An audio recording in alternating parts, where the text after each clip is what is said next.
Hi, welcome to Dave's Corner of the World. Have a great day. Fifth wheel versus motorhome. You probably know that I lived in motorhomes, 3 different motorhomes for 14, 15 years now. So I might be a little bit biased, but hey, this is my channel. I've got my opinion. All you fifth wheel lovers out there, don't send me too much hate mail.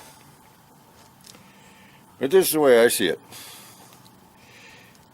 I have lived in a RV park for just a little over 5 years, worked in the same RV park for approximately 4.5 years. Now, I don't know how many fifth wheels and trucks had come in here with a broken truck.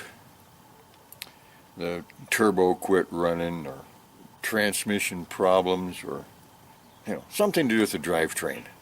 Now, I'm not talking about awnings that are falling off, or a cupboard door that is broken inside.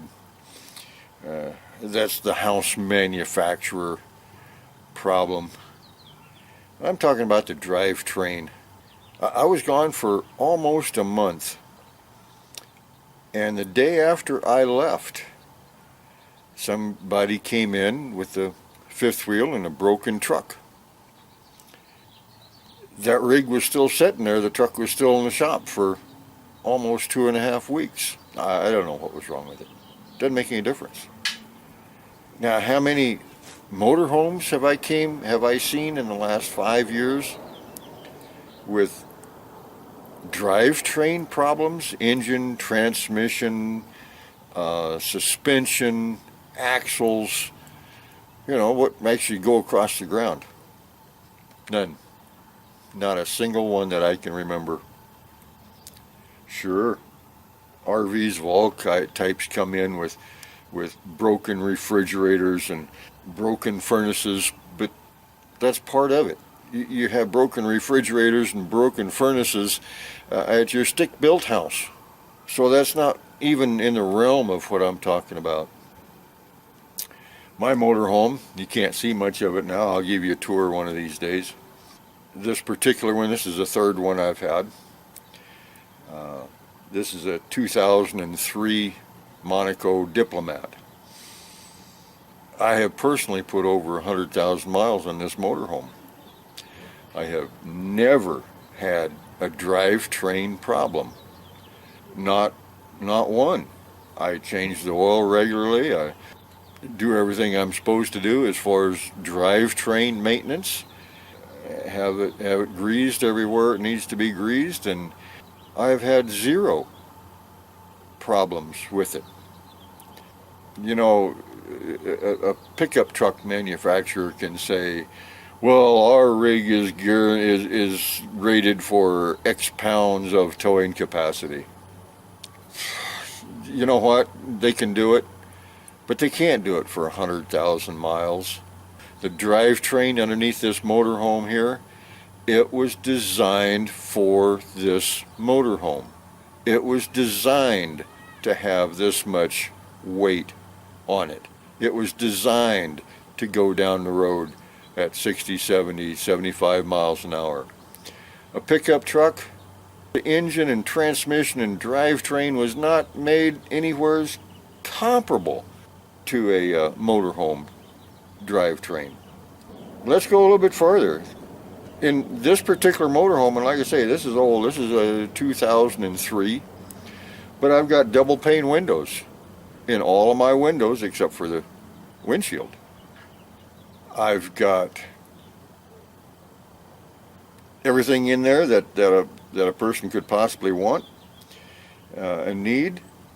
Freshwater holding tank, black water holding tank, gray water holding tank. Another thing, when I'm going down the road, if somebody's riding with me, I can be going down the road at 70 miles an hour. They can get up and go to the potty if they need to, or they can make a sandwich if they want to, or anything else, and I'll just keep right on driving. it makes no difference to me. You can go clear back into the bedroom. You can lay down on the bed. You can use the restroom. You can use either one of the sinks. You can go everywhere when I'm going down the road at 70 miles an hour. No, you can't do that with the fifth wheel. If it's pouring down rain and somebody's got to go potty, you're going to get wet. And then you get to the fifth wheel door and you open up the door, and it might be, I've seen some, to where you couldn't use the restroom unless you opened up a slide. Really? Now, how incredibly stupid is that? You've got to be, you can't go to Walmart or a casino or a truck stop without opening up your slides to do cooking and watch and enjoy watching TV and go to bed? Really? To me, that's unconscionable. No way. For my own personal opinion, you could go out and buy me a brand new 1-ton pickup truck, 3/4 ton, whatever, and a brand new 40-foot fifth wheel, and if I had to keep it, if I had to live in it, you couldn't hand me the title. I would not take it. People say, well, when you take your motorhome somewhere, you don't have any transportation. I've got my pickup truck. All right. That pickup truck, it's been a long time since I've owned a pickup truck, a long time, so I don't know what they are anymore, but let's just say, for the heck of it, that pickup truck will get 20 miles per gallon without your fifth wheel. You know, we're running around in town going to see this, or going to restaurants, or going to see the sights. You get 20 miles per gallon. You've got a pickup truck. Sometimes bigger trucks are a little bit harder to find a parking place for in a big parking lot.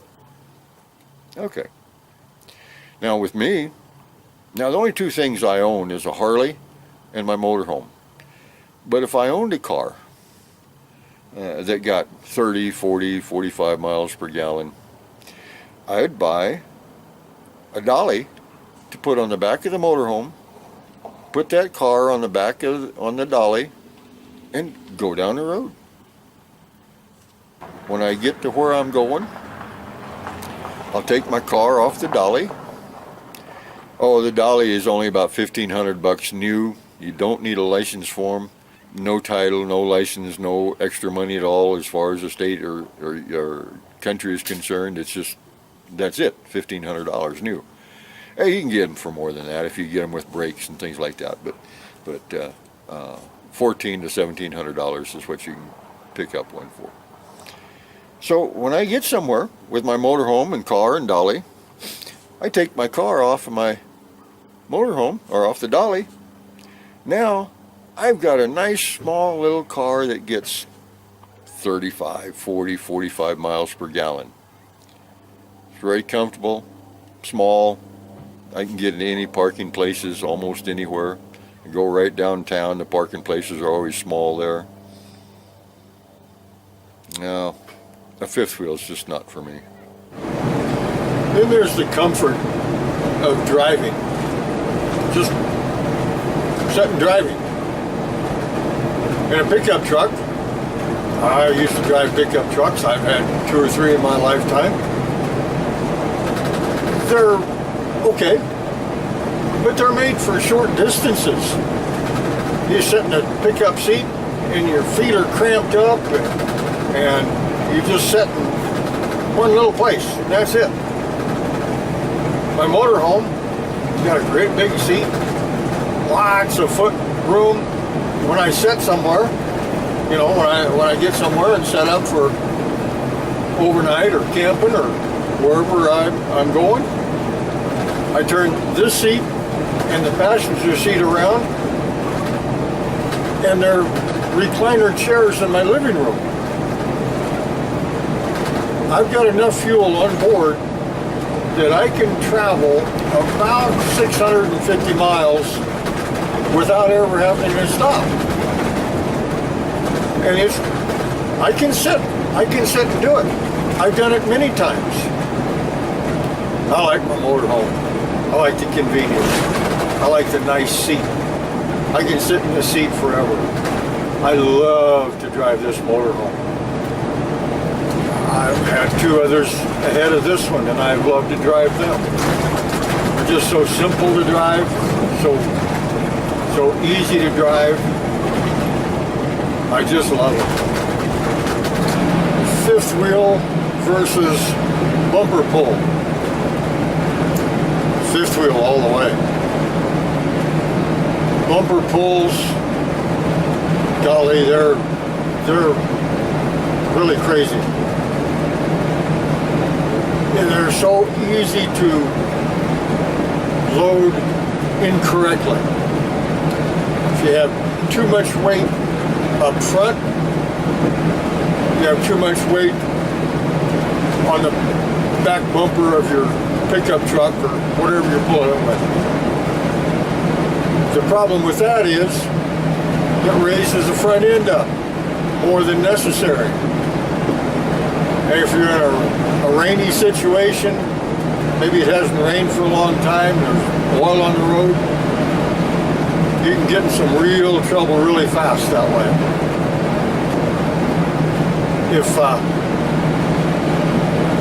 If you have too much weight in the back of a bumper pull, just the opposite effect. It takes weight off the back tires of your tow vehicle. You don't have any traction. In the wind, well, they're usually lower than a fifth wheel, but in the wind, they're easy to whip around a truck and have catastrophic circumstances after that. Bumper pull, not a good deal. Fifth wheel, the front point on a fifth wheel should be directly over the axle of your pickup truck. That's where the weight should be. If you're overloaded a little bit in front or a little bit in back, really doesn't make much difference to the pickup truck. So for that reason, fifth wheel is, as far as I'm concerned, far superior to a bumper pull. Brakes,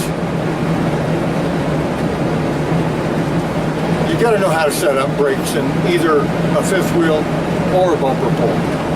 If you don't set up the brakes right, you're going to be in bad trouble. Speaking of brakes, now this goes for motorhome, fifth wheel, bumper pull, anything. When you're going down a steep hill, use gears. Do not use brakes all the time. If you do, you're going to melt your brakes on the pickup truck or motorhome, and at the end of at the bottom of the hill, you're not going to have any brakes left on anything you drive. Make sure you drive with gears going downhill. For instance, up in the mountains, you see signs that say, trucks this weight, go this many miles an hour. Trucks this weight, go this many miles an hour. I always go a little bit slower than what my weight is, because I've only got 6 tires with brakes on them, just 2 axles. So I need to go slower using gears. I've got 6 gears in this Allison transmission, And if it's very much of a hill, I'm down in the fourth gear. Sometimes down into third gear. I'm not going very fast, but I'm not hitting my brakes. Your engine will hold you back. As long as you put it in the proper gear at the top of the hill and just let your engine keep you going slow. From time to time you might have to hit the brakes, but most of the time your brakes are not on. Braking is so critical in any RV. I cannot stress that enough. It's really, really scary to go behind a motorhome, a fifth wheel, a bumper pole, and smell brakes. It just scares me to death. The people up front don't smell the brakes. I do, if you're driving behind them. And they're going to get in trouble someday.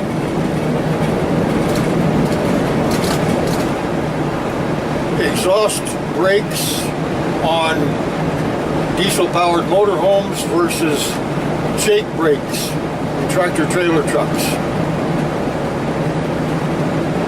Tractor-trailer trucks, shake brakes, you've heard them, they're noisy. Oh my gosh, they're noisy. What they do is they're a compression release in the engine. It slows the engine down, which in turn slows the vehicle down. You have a lot of back pressure there. With diesel-powered motorhomes, you have what's called an exhaust brake. The exhaust brake does two things. This has a flap in the exhaust going to the muffler, and that doesn't do a whole lot. When you hit the exhaust brake button on your control panel, it turns that flap, but it also does two other things. It'll also downshift, electronically it'll downshift your transmission to the next lower gear, which is good, but it also applies the brakes, which is not so good. So if you're going down a real steep hill in a diesel-powered motorhome and you hit the exhaust brake thinking it's going to really, really slow you down, it's going to be okay, it'll slow you down, but it's going to be on your brakes all the time. I didn't realize that for, I don't know, 30,000 miles, 40,000 miles that I drove this particular motorhome. I didn't realize that until I started pulling a trailer. I have the trailer control down here. I got to looking at that. Every time I hit the exhaust brake, why, it would apply voltage to my trailer brakes. I don't know what the heck. Then I had somebody drive behind me out on the road with no trailer, and I just reached down and hit the exhaust brake button and was talking to a friend on the phone behind me, and they said, brake lights just came on. I don't know if it's like that on all diesel-powered motorhomes. All I know is mine is. Check yours before you rely on the exhaust brake going down a really steep hill. You do not want the brakes on all the time going down a steep hill. And if you have that exhaust brake on, your brakes are on all the time, or at least mine are. Check yours. Have somebody drive behind you, going down the road 50, 60 miles an hour, talking to your friend next behind you, and just hit the exhaust brake and see if your brake lights don't come on as well. The brake lights come on, that means you're applying the brakes as well. That's not a good deal.